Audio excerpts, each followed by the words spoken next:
इसरो की इस तस्वीर पर दुनिया ने मजाक बनाया। अब सपेरों का देश आसमान में छेद करने चला है। लेकिन साइकिल पर रखा यह रॉकेट सिर्फ रॉकेट नहीं, भारत की उम्मीदों का पुलिंदा है और इसरो का आधार। कहते हैं कि इरादों में दम हो तो चट्टानों से भी पानी निकाला जा सकता है। और तूफान में जो पलते जा रहे हैं वही दुनिया बदलते जा रहे हैं।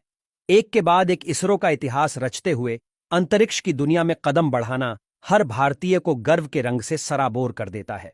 साइकिल और बैलगाड़ी पर रॉकेट ले जाने से हुई शुरुआत से चांद की मिट्टी छानने तक सफर तय करने में इसरो ने वक्त नहीं लिया। इसरो का जनक डॉक्टर विक्रम साराभाई को माना जाता है, जिन्होंने 3,84,400 किलोमीटर का सफर तय करने का सपना देखा। जिनका कहना था कि जब आप भीड़ से ऊपर खड़े होते हैं तो आपको अपने ऊपर फेंके जाने वाले पत्थरों के लिए भी तैयार रहना चाहिए। साल 1962 में डॉक्टर विक्रम साराभाई और डॉक्टर रामानाथ ने Indian national committee for space research की स्थापना की, जो आगे चलकर 15 अगस्त 1969 को इंडियन स्पेस रिसर्च ऑर्गेनाइजेशन यानी इसरो बन गया। भारत की जमीन से पहला रॉकेट 21 नवंबर 1963 को सफलतापूर्वक लॉन्च किया गया। इसे तिरुवनंतपुरम के पास थुम्बा से छोड़ा गया था। इसके बाद आता है साल 1975, जब भारत अपना पहला सैटेलाइट आर्यभट्ट प्रक्षेपित करता है और अंतरिक्ष की दुनिया में अपना नाम दर्ज कराता है। भारत ने इस सैटेलाइट को रूस के प्रक्षेपण केंद्र से लॉन्च किया था। फिर इसरो ने 18 जुलाई 1980 को SLV-3 का सफल परीक्षण किया और भारत उन देशों में शामिल हो गया जो अपने उपग्रहों को खुद लॉन्च कर सकते थे। अब भारत के अंतरिक्ष के सफर की शुरुआत हो चुकी थी और भारत एक के बाद एक कीर्तिमान रच रहा था।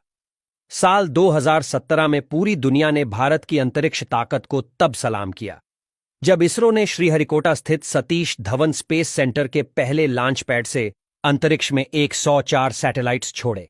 ये एक विश्व रिकॉर्ड था। साल 2019 में इसरो ने चंद्रयान-2 को रवाना किया। इससे पहले साल 2008 में इसरो ने चंद्रयान मिशन की शुरुआत की थी। तब चांद पर अपने देश का झंडा लगाने वाला भारत चौथा देश बन गया था। लेकिन साल 2019 का यह चंद्रयान मिशन असफल रहा था। लैंडर विक्रम चांद की सतह पर लैंडिंग करने ही वाला था, तभी इसरो का संपर्क इस लैंडर से टूट गया था। इस बार भारत की इस असफलता को भी दुनिया ने जीत माना था। इससे पहले अमेरिका, रूस और चीन ने ही चंद्रमा की सतह पर सॉफ्ट लैंडिंग करवाई थी। लेकिन यह लैंडिंग दक्षिण ध्रुव पर नहीं थी, तो ऐसे में अगर भारत का यह मिशन सफल होता तो भारत ऐसा करने वाला पहला देश बन जाता। दरअसल चंद्रमा के दक्षिणी ध्रुव को बेहद जटिल माना जाता है। भारत की इस असफलता में भले ही दुनिया को जीत दिख रही हो, लेकिन हमारे पड़ोसी मुल्क पाकिस्तान को मजाक उड़ाने का मौका मिल गया। उस वक्त के साइंस और टेक्नोलॉजी मिनिस्टर फवाद हुसैन चौधरी ने भारत का मजाक उड़ाने की कोशिश की, लेकिन खुद मजाक बन बैठे थे। अब एक बार फिर 14 जुलाई को श्रीहरिकोटा से चंद्रयान-3 भारत की उम्मीदों को लेकर आसमान में उड़ गया है। पृथ्वी और चंद्रमा के बीच औसत दूरी 3,84,400 किलोमीटर है।